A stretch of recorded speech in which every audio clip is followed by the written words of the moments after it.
Alrighty, hello everyone. My name's Tessa. For my CDC, I immerse myself into the deaf culture and the culture of sign language. I've always been interested in sign language, but never really had the chance to take a class. I thought this would be a good opportunity for me to take the red pill and just dive on right into the sign language community. Uh, I spent about 2.5 hours so far investigating my CDC. How I investigated was I attended an event called ASL Slam. ASL Slam is an event held in Denver, Colorado every month and honors the ASL community by inviting deaf, literary, and performing artists to present, create, and develop their works in front of a live audience. There was an hour of socializing, which I was unable to partake in due to the language barrier, but I did observe, and an hour-long interview and 30 minutes of ASL games. Uh, During this event, uh, like I said, I clocked 2.5 hours. I plan on attending the event in November. Unfortunately, it's not until the 28th, so I don't have any information about it at this time. 3 key results of my inward investigation. The language barrier made me extremely nervous and anxious. I think that would happen to anyone who is trying to understand a culture, and it definitely had an impact on how I understand the culture as well.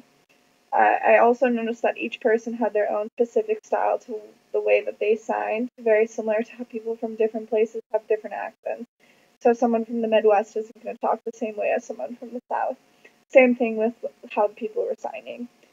After the event was over, I found myself hesitating before speaking to someone because I was afraid they wouldn't understand me. The environment that I was surrounded by definitely had a direct effect on my behavior even after the event was over. 3 key results of my outward investigation. People of the ASL community are just as social as verbal speakers, if not more, in fact. Even though it was completely silent before, during, and after the event, there was an immense amount of conversation going on around me. Also, the ASL community could still speak to one another without making any noise, which I thought was kind of cool, so they could talk to each other during the event. Uh, Second, body language is key. So obviously, if you can't express yourself verbally, you're going to express yourself through your body, and it's going to be a lot more present. And I could see this within the sign language community a lot, even for the small amount of time that I spent absorbing it. Uh, Third, the body language was similar to verbal speakers, but different in its own way. So, for example, the facial expressions being used definitely went along with what they were saying, but it was the same as verbal speakers, but just so much more extreme. Like they had to make up for the lack of expression through their body language and facial expressions, and eye contact was extremely key as well.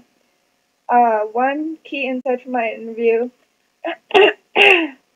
Unfortunately, due to the language barrier, it has been a very long process for me to set up an interview with someone from the ASL community, and I'm unable to share any information about my interview at this time. And then last but not least, one key thing that I learned from this entire project was that you can't assume anything about a certain community or culture, despite the differences that you may have within that community. And I learned this a lot through my inward and outward investigation. That's where I definitely saw it the most.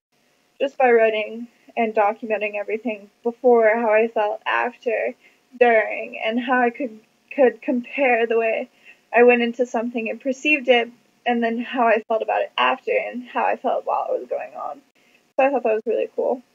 And I really enjoyed exploring the ASL community, and thanks for watching.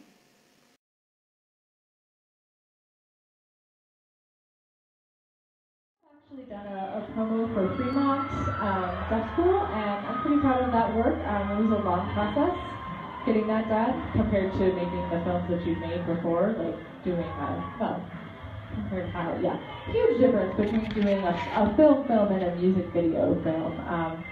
But I don't like to play it.